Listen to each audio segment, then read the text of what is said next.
విడిదంశానికి సంబంధించి అప్డేట్స్ అందించేందుకు మా ప్రతినిధి రామ్దాస్ సిద్ధంగా ఉన్నారు. రామ్దాస్ దగ్గరికి వెళ్ళే ప్రయత్నం చేస్తున్నాను. రామ్దాస్, ఈ ఘటనకు సంబంధించి లేటెస్ట్ అప్డేట్స్ ఏంటి? At the same time Russia Ukraine మధ్య శాంతి చర్చల విషయంలో కొలుక్కొచ్చాయి. అమెరికా జోక్యం చేసుకున్న తర్వాత అనుకున్న నేపథ్యంలో ఏం జరిగింది? ఎందుకు ఒక్కసారిగా మళ్ళీ దాడులు వేగవంతం అవ్వడం జరిగింది? అబ్సల్యూట్లీ ఇది రెండు దేశాలు కాల్పుల విరమణ ఒప్పందాన్ని ఉల్లంఘిస్తున్నాయంటూ పరస్పరం చేసుకుంటున్న ఆరోపణ. సచిన్, ఇది డబుల్ అటాక్. ఉక్రెయిన్ పై రష్యా మిసైల్ తో విడిచిపడింది. దాదాపుగా 32 మంది వరకు చనిపోయినట్టు ఇప్పటి వరకు అంచనటువంటి. ఎందుకంటే ఆదివారం ఉదయం యుక్రెయిన్ లోని సుమీ నగరంపై రష్యా జరిపిన మిసైల్ దాడిలో దాదాపు 32 మంది మైగానే చనిపోయారు. డజన్ల కొద్దీ జనాలు గాయాల పాలైన పరిస్థితి కనబడుతోంది. పామ్ సండే అంటారు. పామ్ సండే అంటే జనరల్ గా ఈస్టర్ ముందు జరుపుకునే పండుగ. క్రైస్తవులు పాశ్చాత్య దేశాల్లో ఈస్టర్ కు ముందు జీసస్ ఎప్పుడైతే జెరూసలంలోకి విజేతగా ఎంటర్ అవుతాడో ఆయనకి తాటాకులతో స్వాగతం పలికే పండుగని పామ్ సండే అంటారు. సో ఆ పామ్ సండే సందర్భంగా పెద్ద ఎత్తున జనం గుడి కూడా అక్కడ. దాంతో రష్యా 2 మిసైల్స్ తో జారీ చేసిందనేది ఉక్రెయిన్ జనరల్ ప్రాసిక్యూటర్ కార్యాలయం చెప్తుంది. సరిగ్గా ఉదయం 10:15 ఈ ఫెస్టివల్ జరుపుకోవడానికి అక్కడ పెద్ద ఎత్తున జనం అయితే గుమికూడారు. సో 2 బాలిస్టిక్ క్షిపణులు సుమీ నగరంపై మధ్యలోకి దూసుకెళ్లాయని అధికారులు అంటున్నారు. ఇది పౌరులపై జరిపిన దాడిగానే ఉక్రెయిన్ ఆరోపిస్తుంది. ముఖ్యంగా పౌర సమాజంపై జరిగిన దాడి సంఘటనా స్థలం నుంచి అధికారిక ఛానల్లో షేర్ చేయబడిన వీడియోలు కూడా నగరం మధ్య ప్రాంతాల్లో శిథిలాలు, పొగ మధ్య మృతదేహాలు పడినట్టు మనకు చూపిస్తున్నాయి.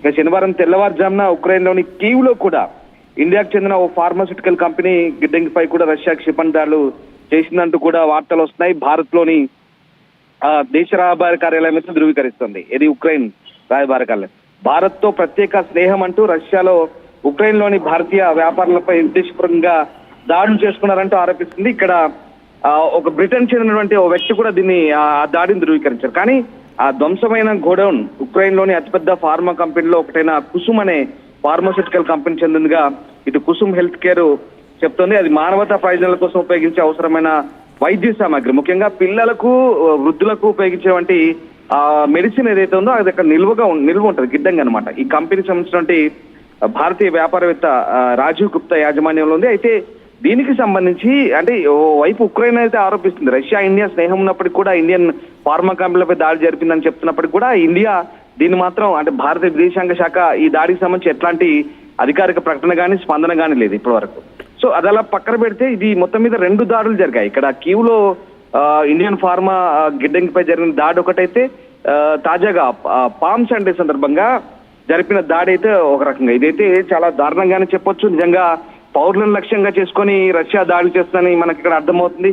ప్రధానంగా ఇక్కడ రష్యా ఉక్రెయిన్ మధ్య చర్చలు, శాంతి చర్చలు, అలాగే కాల్పుల విరమణ సంబంధించిన చర్చలు గత నెల జరిపిన చర్చల సందర్భంగా ఏదైతే విద్యుత్ కావచ్చు అలాగే ఎలక్ట్రానిక్ సంబంధించి ఈ 2 వ్యవస్థల మీద పరస్పరం దాడులు చేసుకోవద్దంటూ కాల్పుల విరమణ ఒప్పందం అయితే చేసుకున్నాయి, సీజ్ ఫైర్. కానీ ఆ 2 ఉల్లంఘించిన పరిస్థితి ఇక్కడ. తాజాగా ఈ 2 దేశాలు పరస్పరం దాడులు అయితే చేసుకుంటున్న పరిస్థితి. అమెరికా మధ్యవర్తిత్వం వహించింది. తాజాగా మరొకసారి ఈ చర్చల నేపథ్యంలోనే మరి ఏం జరుగుతుంది అనేది కూడా మనకు అర్థం కాని పరిస్థితి. తాజాగా ఈ దాడులు ఏదైతే చోటు చేసుకుంటున్నాయో ఆ దాడుల బట్టి మనం పరస్పరం మళ్ళీ సంయమనం కోల్పోతున్నారు. ఈ ఇరు దేశాలు కూడా పరస్పరం దాడులు చేసుకుంటున్నారు అనేది ఒక వాస్తవం. సో ఒకవైపు యుద్ధాన్ని ముగించడానికి అమెరికా రష్యా మధ్య చర్చలు జరుగుతున్నాయి. అమెరికన్ అంబాసిడర్ ఎవరైతే స్టీవ్ విట్కాఫ్ ఉన్నారో ఆయన రష్యా అధ్యక్షుడు పుతిన్ అయితే చెప్తున్నారు చర్చలు జరపడానికి సిద్ధంగా ఉండమంటూ. కానీ ఇక్కడ ఏం జరుగుతుంది, మొత్తం మీద ఈ చర్చలు జరుగుతున్నాయి, చర్చల ప్రక్రియ ఓ వైపు కొనసాగుతున్నాయి, మరోవైపు దాడులు చేసుకుంటున్నారు, పరస్పరం ఆరోపణలు చేసుకుంటున్నారు. సో ఇప్పుడు జరిగిన దాడి అయితే నిజంగా చాలా దారుణమైన ఘటన చెప్పొచ్చు. ఎందుకంటే పెద్ద ఎత్తున సెలబ్రేషన్స్ కోసం జనాలు గుమిగూడిన సందర్భంలో ఈ దాడి అయితే జరిగింది. ఆ దాడిని అయితే ఉక్రెయిన్ చాలా తీవ్ర స్థాయిలో పరిగణిస్తుంది. రష్యా ఉక్రెయిన్ మధ్య నిజంగా 3 సంవత్సరాలుగా కొనసాగుతున్న యుద్ధం ఇంకా ఎటు దారితీస్తుంది. గత 24 గంటలు తమ ఇంధన స్థావరాలపై ఉక్రెయిన్ అయితే 5 సార్లు దాడి చేసిందంటూ శుక్రవారం రష్యా రక్షణ మంత్రిత్వ శాఖ ఆరోపించింది. ఇది ఈ కాల్పుల విరమణ ఒప్పందానికి విరుద్ధం అంటుంది. సో ఆ రకంగా పరస్పరం అయితే ఒకరినొకరు ఆరోపణలు అయితే చేసుకుంటున్న పరిస్థితి.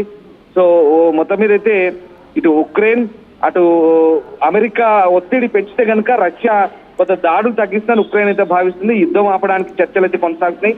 ఒకటే చెప్తుంది ఉక్రెయిన్ మొదటి నుంచి కూడా రష్యాను ఒక తీవ్రవాద దేశం లాగా పరిగణించి దానిపై ఒత్తిడి తెస్తేనే సరైన ఫలితం ఉంటుందంటూ రష్యా ఒక తీవ్రమైనటువంటి ఒక ఆబ్లిగేషన్ పెడుతుంది. ఎందుకంటే ఆ రకమైనటువంటి ఒత్తిడి తెస్తేనే ప్రపంచ దేశాలు కావచ్చు, యూరోపియన్ యూనియన్ కావచ్చు, వాళ్ళపై ఒత్తిడి తెస్తేనే రష్యా కంట్రోల్లోకి వస్తుంది. మనకు తెలిసిందే ఇప్పటికే బ్రిటన్ చాలా వైపు ఆయుధ సామాగ్రికి సంబంధించిన సహాయం చేస్తుంది రష్యా ఉక్రెయిన్ కి, అలాగే అన్ని రకాల సహాయాలు చేస్తుంది. యూరోపియన్ యూనియన్ కూడా వెన్నుదన్నుగా నిలుస్తున్న పరిస్థితి. కానీ ఇక్కడ అమెరికా మధ్యవర్తిత్వం వహించి మేము యుద్ధాన్ని ఆపుతామంటూ చెప్తున్న గంటల వ్యవధిలోనే నిజంగా ఇలాంటి మనం తెలిసిందే బెల్జియం రాజధాని బ్రసెల్స్ లో ఒక సమావేశం అయితే జరిగింది. యుద్ధాన్ని కాపడానికి చర్చలు జరుగుతున్నాయి. కాల్పుల విరామం సంబంధించి కూడా దీంట్లో చర్చలు జరుగుతున్నాయి.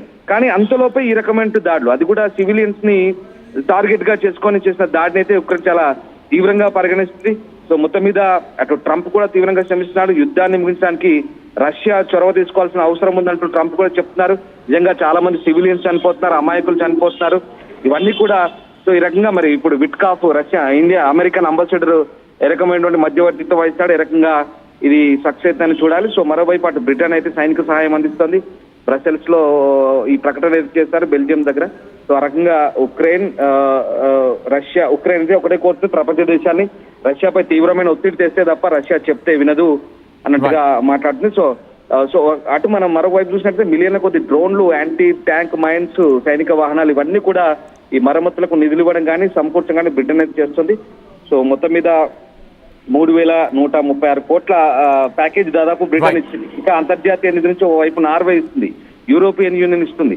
అది ఆ రకంగా. సరే, ఇక్కడ మనకి ఇండియాకు సంబంధించి ఇందాక ఒక ఆరోపణ అయితే ఉక్రెయిన్ చేసింది. ఇండియా స్నేహ దేశం అంటూనే రష్యా చేసిన దాడి అంటున్నారు. కానీ మనం ఒకటి గుర్తుంచుకోవాలి, గత 20 సంవత్సరాలుగా ఇటు ఇండియా ఉక్రెయిన్ మధ్య కూడా వాణిజ్య సంబంధాలు ఉన్నాయి.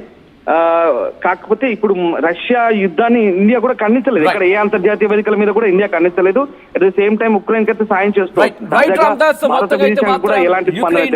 రష్యా మరోసారి దాడికి పాల్పడిన అంశానికి సంబంధించి ప్రస్తుతం తీవ్ర చర్చ జరుగుతోంది. సుమీ నగరంపై క్షిపణులతో విరుచుకుపడింది రష్యా దాడిలో 32 మందికి పైగా మృతి చెందారు. దీంతో పాటు ప్రజలంతా ఒకే చోటికి చేరిన వేళ దాడి జరిగిందంటూ పెద్ద ఎత్తున చర్చ జరుగుతోంది. సుమీ నగరంపై దాడులను ఖండించారు అధ్యక్షుడు జెలెన్స్కీ. ఘటనపై ప్రపంచ దేశాలు స్పందించాలంటూ ఆయన డిమాండ్ని తెర మీదకు తీసుకొచ్చారు. మాస్కో ఉగ్రచర్యలను కోరుకుంటోందంటూ ఆయన ఆరోపించడం జరిగింది.